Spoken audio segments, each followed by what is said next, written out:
자, 우리 지난 시간에는 가상 메모리에 대한 기본적인 개념에 대해서 살펴봤습니다. 가상 메모리, 말 그대로 물리적인 메모리와는 상관이 없이 내 시스템에 무한의 용량을 갖는 가상적인 메모리가 있다라는 관점에서 사용을 할 수 있는 그런 개념이었던 것이었죠. 실제 물리적인 메모리의 크기와 상관없이 무한의 가상적인 저장 공간은 그러면 어떻게 가질 수 있느냐? 바로 하나의 프로세스를 수행을 하기 위해서 모든 부분들을 다 메모리에 탑재하는 것이 아니라 당장 필요한 부분만 메모리에 탑재해서 수행을 할 수 있는 것이고, 또 수행 중에 현재 프로세스 내의 특정 부분들이 필요 없다라고 한다면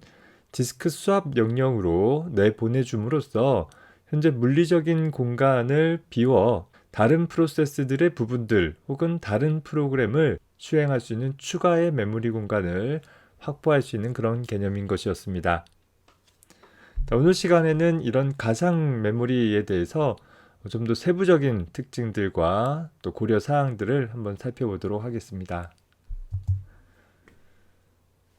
현재 가상 주소 공간이라고 해서 하나의 프로세스 입장에서 메모리에 저장되어지는 논리적인 주소 공간들은 이제 각각의 프로세스마다 0번지부터 할당이 되어 있되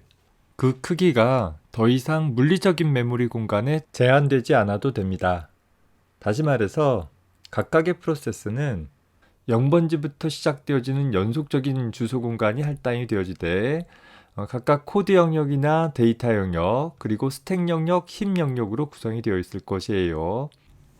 일반적으로 코드 영역은 논리적인 주소 공간의 제일 앞에 할당이 되어질 것이고 실제 처리할 문장들이 저장되는 공간이죠.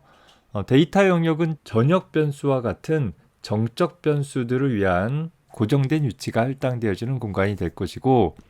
힙이라는 영역은 동적 할당된 메모리를 위한 공간으로, 또 스택이라는 영역은 지역 변수 등과 같이 자동 할당된 변수들에 대한 저장 공간으로 사용이 되어지는 부분들인 것입니다. 코드 영역과 데이터 영역은 고정된 크기로 프로그램이 수행되어질 때 얼마의 크기가 필요할지가 미리 예측이 되어질 수 있지만, 힙이라는 영역이나 스택이라는 영역은 현재 프로세스에게 할당되어질 영역들을 프로그램이 수행되어지는 과정 중에 공유해서 사용되어지기 때문에 적당히 큰 공간을 할당을 해주되, 한쪽 끝에서부터 힙이 사용되어져 가고 할당된 프로세스의 제일 마지막서부터 앞쪽 방향으로 향해 가면서 스택 영역이 사용되어지는 방식으로 주어진 프로세스의 현재 논리적인 주소 공간들을 나눠서 사용을 하게 되어집니다. 그러다 보니까 현재 프로세스에서 필요한 넉넉한 공간을 할당받았다라고 했을 때 이 중간 공간들은 항상 가득 채워진 형태로 사용되어지는 것이 아니라 성긴 형태로, 이 중간이 비어져 있는 형태로 대부분의 프로세스들은 사용이 되어져 갈 것이에요. 소위 스택이 꽉 차서 힙 영역과 맞닿아서 더 이상 힙 영역과 스택 영역 사이에 공간이 없는 상태에서는 이제는 동적 할당도 또 지역 변수 할당도 더 이상 가능하지 않은 그런 상태가 발생되어지기 때문에 그 이후에는 아마도 오류가 스택 오버플로우 같은 스택이 가득 차서 더 이상 함수로 호출할 수 없다와 같은 오류가 발생하게 될 것입니다. 따라서 그런 오류 상황이 아닌 일반적인 상황에는 여기 어떤 여유 공간들이 다수 존재하게 될 것이고, 그렇다라고 하면 그런 부분까지 실제 사용하고 있지 않는, 하지만 미래를 위해서 예비되어진 공간까지 메모리를 할당하지 않아도 된다라는 것이 바로 가상 메모리를 이용한 시스템의 가장 큰 특징들이 될 것이에요. 그래서 현재는 스택 영역이 이만큼까지 사용하고 있다가 더 많은 스택들이 할당되어질 필요가 있을 때 그 부분에 대한 메모리를 할당받기 위한 실제 물리적인 메모리들이 요구가 되어지고 그에 따라 할당이 되어져서 사용이 되어져 나가는 방식으로 운영이 되어지게 될 것입니다. 물론 이런 각 프로세스에 대한 논리적인 주소 공간을 실제 물리적인 메모리에 매핑하기 위해서는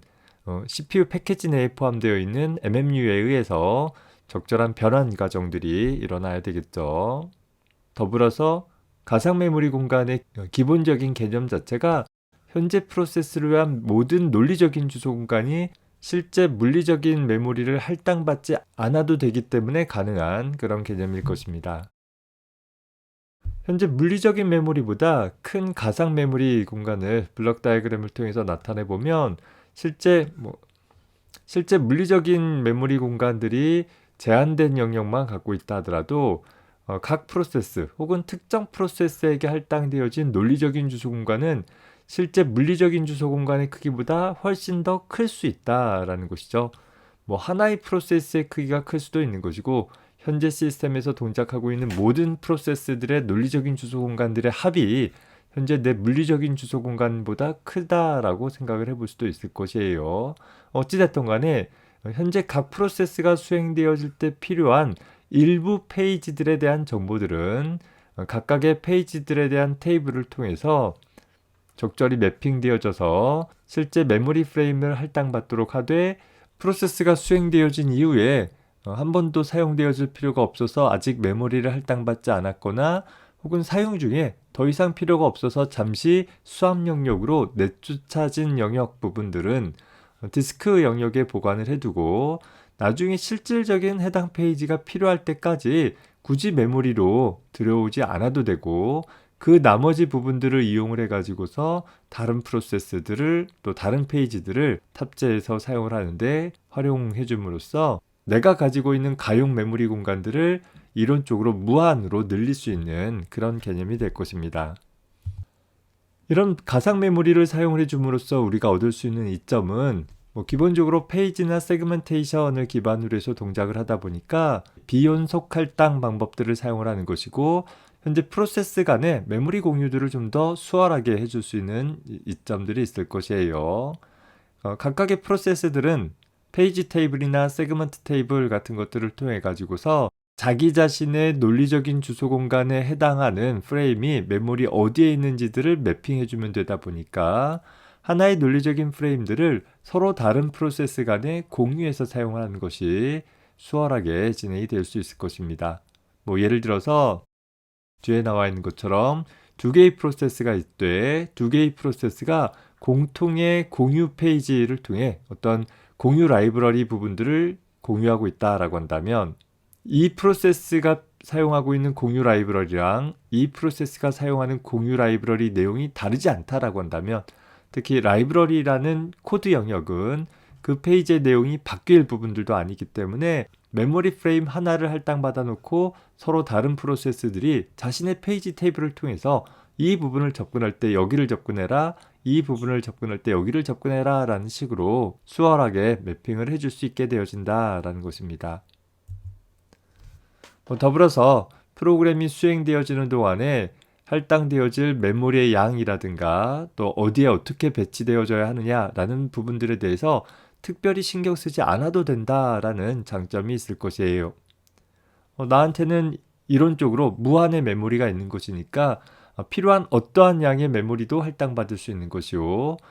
요구 세그먼트 같은 형태로 가상 메모리를 구성한다라고 했을 때는 베스트 핏이니 퍼스트 핏이니 이런 부분들 생각하지 않더라도 하여튼 내가 필요한 메모리는 얼마든지 할당할 수 있는 것처럼 생각해 볼 수 있는 방법이라서 다소 유연하게 사용할 수 있는 여지가 생기게 될 것입니다. 특히 메모리 계층 구조에서 높은 접근율과 비트당 낮은 저장 비용을 위해서 더 많은 메모리들을 탑재하지 않는 상황에서도 내가 가지고 있는 물리적인 메모리보다 더 큰 메모리를 가진 시스템처럼 동작되어질 수 있도록 하기 위해서 가상 메모리라는 개념이 굉장히 유용하게 우리 현대식 컴퓨터에서는 적용되어져서 사용되어지고 있다라는 것이죠. 이런 가상 메모리 시스템에 있어서의 주요 동작들을 보면 각 프로세스의 처리 요구에 따라서 서로 다른 레벨의 메모리 간 정보 블록들을 스와핑 해주는 작업들이 일어나게 될 것이에요. 즉 공유 페이지 기반으로 동작되어지는 가상 메모리다라고 했을 때 현재 프로세스에 대한 모든 페이지들이 다 메인 메모리에 탑재되어 있는 상황이 아니기 때문에 일부는 디스크로부터 아직 읽어드리지 않은 페이지도 있을 것이고 또 일부는 현재 메인 메모리에 탑재되어져서 사용되어졌다가 더 이상 사용되어질 필요가 없다 판단되어져서 디스크 수압 영역으로 내쫓긴 페이지들도 있을 것이에요. 그러다 보니까 현재 프로세스를 수행을 하기 위해서 특정 페이지를 언제 가져올 것인지, 또 메모리 프레임 어디로 가져올 것인지, 또 현재 메모리 프레임이 꽉 찼다라고 한다면 현재 긴급하게 사용되어질 다른 프로세스의 페이지 혹은 현재 프로세스의 페이지를 가져오기 위해서 기존의 메모리 프레임 어느 부분들의 페이지와 교체하도록 할 것인지 등을 결정하는 일들이 필요하게 될 것입니다. 그래서 각각을 우리는 인출 정책, 또 배치 정책, 교체 정책이라고 부르고 그에 따른 몇 가지 논의들을 뒤에 가서 살펴보도록 해보겠습니다. 기본적으로 가상 메모리 시스템을 구축을 할 수 있는 방법으로서 요구 페이징이라는 방법을 살펴보도록 하겠습니다. 페이징은 페이징인데 무조건 프로세스의 내용들을 페이지별로 쪼개와서 가져오는 방법이 아니라 요청이 있을 때 한해 페이지별로 쪼개어서 가져오는 그런 방법을 우리 요구 페이징, 디맨드 페이징이라고 표현을 해주게 되어집니다. 현재 프로세스가 수행되어질 때 그 실행에 필요한 최소한의 페이지들만 우선 메모리에 탑재하는 방법으로 프로세스를 수행을 시킬 수 있는 방법인 것이죠. 물론 실행하는 과정 중에 추가의 페이지들이 필요하다라고 하면 그 추가의 페이지들은 언제든지 그 필요한 순간에 메모리에 탑재되어질 수 있는 그런 방법으로 운영이 되어질 것입니다. 따라서 프로그램을 수행을 하고 나서 프로그램을 종료할 때까지 한 번도 사용되어지지 않을 페이지는 실제적으로 메모리에 탑재되어지는 일 없이 프로그램이 사용되어질 수 있다라는 것이고, 이에 따라서 전체적으로 하나의 프로세스를 수행하고자 했을 때 현재 프로세스의 모든 페이지들을 무조건 메모리로 가져오는 방식에 비해서 더 적은 입출력 요청들이 발생하게 될 것이에요. 더불어서 그에 따라 모든 페이지에 대한 메모리 프레임을 할당받지 않아도 되기 때문에 더 적은 메모리를 요청하게 될 것이고, 또 그러다 보니까 현재 프로세스가 가지고 있는 페이지의 일부만 가져오더라도 프로그램을 당장 실행시킬 수 있으니까 좀 더 빠른 응답을 받을 수 있는 것이요. 또 그러다 보니까 물리적인 메모리 공간들을 더 적게 사용함으로써 더 많은 사용자 프로그램들을 동시에 수행시킬 수 있는 가능성들이 생기게 되어지는 것입니다. 물론 장점만 있는 건 아니겠죠. 굳이 단점을 생각을 해본다라고 한다면 현재 모든 페이지가 다 메모리에 탑재되어 있지 않기 때문에 현재 메모리에 탑재되어 있지 않은 특정 페이지를 접근하려고 한다라고 하면 그제서야 디스크로부터 가져오는 작업 때문에 약간의 지연이 발생되는 것처럼 느껴질 수는 있을 것이에요. 하지만 그 지연으로 인한 손실보다는 앞서서 다뤘던 이런 여러 가지 장점들이 더 크기 때문에 대부분의 시스템에서는 가상 메모리를 기반으로 시스템을 운영하고 있습니다. 이런 디맨드 페이징이라는 동작을 보면 얼핏 보면 앞서서 살펴봤던 스와핑이라는 기법과 굉장히 유사해 보일 수 있어요. 다만 전통적인 스와핑이라는 방법은 하나의 프로세스에 대한 모든 페이지들을 전부 다 스와핑하는, 스왑 아웃하거나 스왑 인하는 그런 동작들을 취하는 데 반해서 요구 페이징이라는 방법에서는 현재 프로세스에 속한 모든 페이지가 아니라 현재 프로세스 내에서 당장 사용되어지지 않는 일부 페이지만을 내보내거나 들여올 수 있도록 처리할 수 있다라는 점에서 좀 차이점들이 있게 되어지겠죠.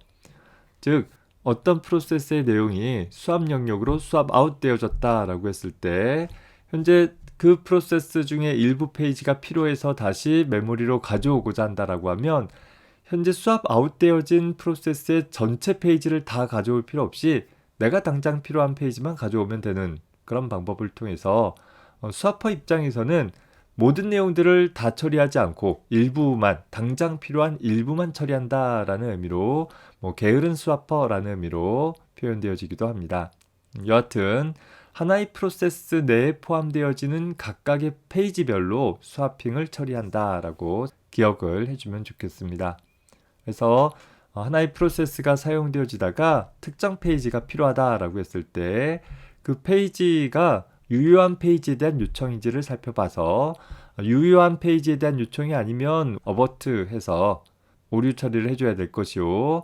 유효한 페이지이긴 하는데 현재 메모리 없다라고 하면 디스크로부터 메모리로 해당하는 페이지를 가져와야 되는 것이겠죠. 유효한 페이지고 그 페이지가 이미 메모리에 탑재되어 있다라고 하면 바로 그 메모리 영역을 참조하는 형태로 접근을 하게 되어지는 것입니다. 이제는 하나의 프로세스를 위해 필요한 모든 페이지가 항상 준비되어 있는 상황이 아니기 때문에 그것을 고려해서 좀 세부적인 절차들이 나누어서 처리되어질 수 있는 하드웨어적인 뒷받침과 또 운영체제의 처리가 동반되어져야지만 사용되어질 수 있는 방법이 되겠죠. 개념적으로 보면 메인 메모리에 A라는 프로세스, B라는 프로세스의 내용들이 있다라고 했을 때 그걸 기본적으로 페이지별로 나누어서 수압 아웃하고 디스크 영역으로 디스크의 수압 영역으로 내보낼 수도 있고 또 디스크 수압 영역으로부터 가져올 수 있는 수압 인 동작들을 수행을 할 수도 있는데 이것이 항상 프로세스의 모든 페이지에 대해서 일괄 처리되어지는 것이 아니라 각각의 페이지별로 따로따로 스와핑 되어진다라는 점에서 전통적인 스와핑과는 조금 차이점들이 있을 것이에요.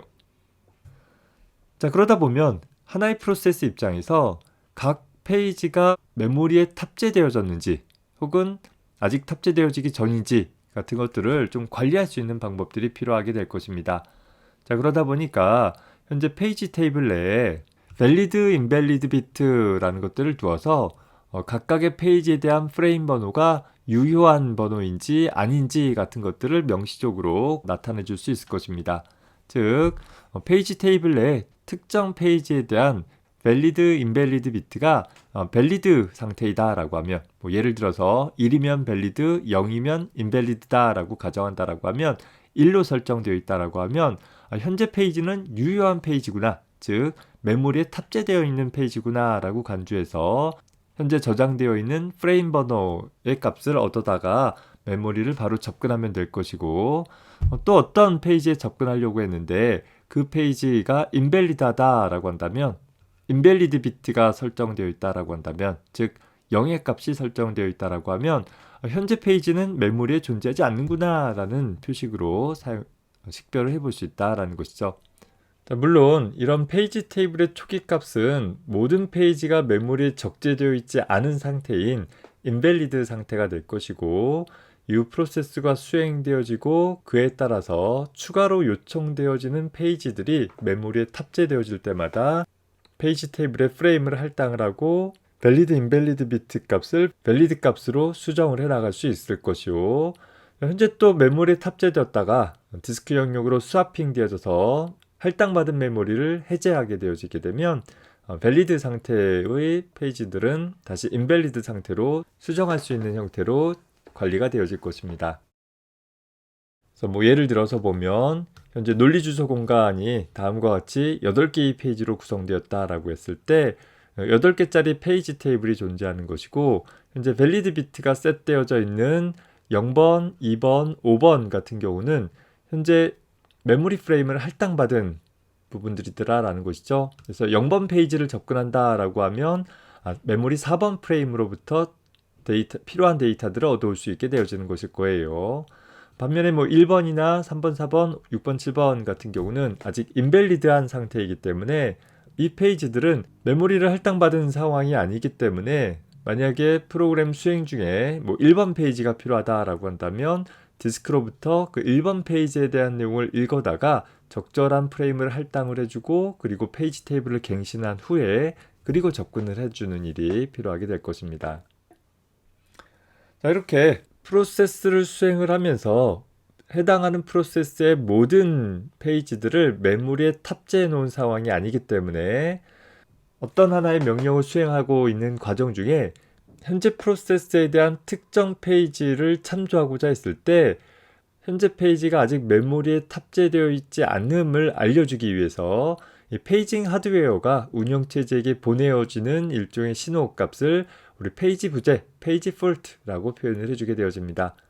즉 페이지 폴트가 발생했다라는 것은 현재 내가 접근할 페이지가 메모리에 탑재되어 있지 않은 상태를 나타내 준다라는 것이죠. 자, 그러면 운영체제 입장에서는 페이지 폴트가 발생되어지면 일단 그 페이지에 대한 요청이 유효한 요청인지를 확인을 해봐야 될 것이에요. 유효한 참조가 아니다라고 하면 적절한 오류 처리를 수행을 해줘야 될 것이고 유효한 참조가 맞기는 하는데 그 페이지가 메모리에 적재되어 있지 않다라고 한다면 그제서야 디스크로부터 해당하는 페이지의 내용을 가져다가 빈 프레임을 찾아서 페이지를 로딩을 하고 그 할당되어진 프레임에 대한 번호를 페이지 테이블에다가 갱신을 해주는 작업을 통해서 프로세스를 진행하기 위한 준비를 완료를 해줄 수 있게 되는 것이죠. 그리고 나서 현재 페이지 폴트가 발생되어져서 중단되어진 명령을 재실행해주는 그런 과정을 거쳐야 될 것입니다. 자, 그림을 통해서 보면 예를 들어서 loadm이라는 명령을 수행을 하려고 한다라고 했을 때 현재 n번지를 포함하고 있는 페이지를 접근하려고 봤더니 해당하는 페이지가 invalid 상태인 것이에요. 아직 메모리에 로딩되어지지 않은 상태인 것이죠. 그러면 페이징 하드웨어는 운영체제에게 야, 그 페이지 접근하지 못하겠어 라고 알려주게 되어지는 것이고, 그러면 운영체제는 해당하는 디스크로부터 내가 접근하고자 하는 페이지에 대한 내용들을 읽어다가 현재 물리적인 메모리의 빈 프레임에 할당을 해주고 그 프레임 번호를 가지고서 페이지 테이블을 갱신해준 이후에 그리고 나서 아까 수행을 하려고 했으나 수행하지 못했던 loadm이라는 명령을 다시 수행을 하도록 처리를 해볼 수 있다라는 것입니다. 자, 이 과정에서 보면 사실 하나의 명령이 수행되어지다가 페이지 부재 상황으로 인해서 하나의 명령이 중단되어지고 현재 메모리에 부재 중인 페이지를 메모리에 탑재한 이후에 현재 명령어를 다시 재개해주는 작업들이 동반이 되어지게 될 것이에요.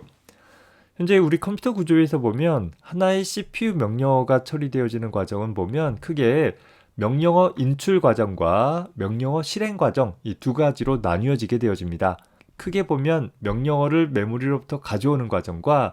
메모리에서 가져온 명령을 실행하는 과정으로 나뉘어지게 되어지는데 현재 명령어 인출 시 페이지 폴트가 발생됐다라고 한다면 해당하는 페이지를 메모리로 가져온 후에 다시 명령어를 인출을 해오는 인출할 명령어를 포함하고 있는 메모리가 없었으니까 해당하는 페이지를 메모리에 탑재해 놓고 나서 다시 명령어 인출 처리를 해주면 되겠죠. 자, 반면에 명령어를 제대로 인출을 해왔고 인출된 명령을 실행하는 단계에서 혹은 인출된 명령을 수행하기 위해서 필요한 데이터를 인출하는 과정에서 역시 페이지 폴트가 발생됐다라고 하면 부재 중인 페이지를 메모리 프레임으로 가져온 후에 바로 아까 수행한 이후 과정들만 재개하기 위해서는 현재 CPU의 명령어 처리 구조가 굉장히 복잡해지더라라는 것이에요. 그래서 이 부분을 좀 더 단순화시키기 위해서 보통은 어떤 처리 과정을 거치냐면 페이지 폴트가 발생되어지면 일단 명령어를 인출하는 과정부터 다시 재개를 해주자라는 거예요. 즉 명령어 인출 시에 페이지 폴트가 발생하나 명령어 실행 시 페이지 폴트가 발생하나 하나의 온전한 명령어 처리 사이클이 완료되어지지 못한 상태에서 페이지 폴트가 발생되어지면 무조건 그 명령어를 가져오는 과정부터 다시 수행하는 형태로 처리 과정을 좀 단순화 시켜주는 방법을 선택을 해주고 있습니다. 물론 이 경우에 이미 가져온 명령을 또 가져와야 한다라는 측면에서는 중복 작업이 수반이 되어지기는 하는데 하나의 명령어 사이클 입장에서 부분적으로 처리되어지는 명령에 대한 정보들을 저장하고 또 부분적으로 아까 어디까지 수행됐지? 라는 정보들을 기반으로 해서 재개하도록 하는 처리 과정들이 너무 시간도 많이 걸리고 또 그 정보들을 처리하기 위해서 많은 내용들을 저장해 줘야 되는 측면에서 별로 효율적이지 않기 때문에 이런 방법들을 보통 선택을 해주고 있습니다. 이런 가상 메모리를 사용을 하게 되어지면 얻을 수 있는 대표적인 이점들을 살펴보면 먼저 하나의 프로세스를 생성하고자 한다라고 했을 때 우리 유닉스나 리눅스 시스템에서는 하나의 프로세스가 그 자신의 자식 프로세스를 생성을 하기 위해서 포크라는 시스템 호출을 통해서 새로운 프로세스를 생성을 하게 되어져요. 기본적으로 포크 시스템 호출은 이 시스템 호출을 호출한 부모 프로세스와 똑같은 복사본의 자식 프로세스를 만들어내게 된다라는 것입니다. 자, 그렇다라고 하면 부모와 똑같은 자식이 만들어진다라고 했을 때 부모 프로세스의 코드 영역이나 자식 프로세스의 코드 영역 같은 경우들이 모두 다 동일한 형태가 되어져 있을 테니까 자식 프로세스에 대한 첫 번째 페이지에 대한 프레임 할당에 대한 요청을 하지 않고서도 바로 자식을 만들어내는 효과를 얻어내버릴 수 있더라라는 것이죠. 자식 프로세스를 생성하는 시간을 단축하는 효과를 얻어볼 수 있고, 또 그렇게 만들어진 자식 프로세스에게 할당되어지는 프레임의 수를 좀 더 줄일 수 있는, 부모의 일부를 공유할 수 있기 때문에 프레임 수를 줄일 수 있는 효과를 얻어낼 수도 있을 것입니다. 더불어서 이제 자식 프로세스를 통해서 부모 프로세스가 가지고 있는 일부의 내용을 자식과 나누어서 하는 경우가 아니라 포크 시스템 호출 후에 완전히 새로운 프로그램을 수행하고자 한다라고 하면 포크 시스템 호출 후에 바로 exec이라는 시스템 호출을 하기도 하는데, 이 exec이라는 시스템 호출은 현재 프로세스의 내용을 새로운 내용으로 완전히 교체해버리는 작업이기도 해요. 자, 그러면 그 경우에 보면 포크 시스템 호출을 통해서 부모의 복사본을 만들어내고, 복사본을 만들어내자마자 exec 호출을 통해서 이 복사본 내용을 다 지워버리고 새로운 프로세스로 메모리를 할당한다라고 한다면 부모의 복사본만큼 다시 할당하는 작업들이 다소 낭비일 수 있었겠죠. 하지만 가상 메모리를 사용한다라고 하면 기본적으로 포크 시스템 호출을 통해 부모의 복사본을 만들 때는 부모의 페이지와 동일하게 공유하도록 하되, exec 호출 등으로 부모와 달라지는 페이지가 생성되었을 때 한해서 메모리를 할당해주는 방법을 통해서 좀 더 효율적으로 메모리를 유지 관리할 수 있도록 해줄 수 있는 것입니다. 더불어서 copy on write라고 해서, 그러니까 자식 프로세스들이 부모 프로세스에서 기술한 일부 내용들을 나눠서 작업을 하는 경우에 보면 기본적으로 부모 프로세스와 자식 프로세스는 각각의 페이지들을 공유하고 있는 상황이기 때문에, 자, 뒤에 그림을 통해서 봅시다. 현재 1번 프로세스가 부모 프로세스이고 2번 프로세스가 자식 프로세스다라고 했을 때 부모 프로세스가 자식 프로세스를 새로 생성하는 순간에 부모와 똑같은 복사본을 만들면 되기 때문에 현재 물리적인 메모리에 새 페이지 내용들을 모두 다 공유하면 되더라라는 것이, 두 프로세스가 공유하면 된다라는 것이죠. 현재 이 상황에서 1번 프로세스 입장에서 이 C번 페이지 중에 일부 내용을 이제 수정, 변경을 하게 되어졌다라고 한다면, 이제 두 프로세스에 의해서 A 페이지와 B 페이지는 동일한 내용이 유지되어지지만 C 페이지의 내용이 달라지게 되어지는 순간에 새로운 페이지를 할당을 받아주면, 그러니까 C 페이지의 복사본을 갖고 있는 새로운 페이지를 할당받아서 메모리를 사용해 주도록 한다라고 하면 다소 효율성 있게 작업을 수행을 할 수 있다라는 것입니다. 각 프로세스마다 전체 페이지를 복사하지 않고 단지 변경이 일어났거나 혹은 변경이 일어날 것 같은 페이지들만을 복사해 줌으로써 메모리 할당을 좀 더 줄일 수 있고, 또 메모리를 좀 더 효과적으로 사용을 할 수 있는 방법인 것입니다.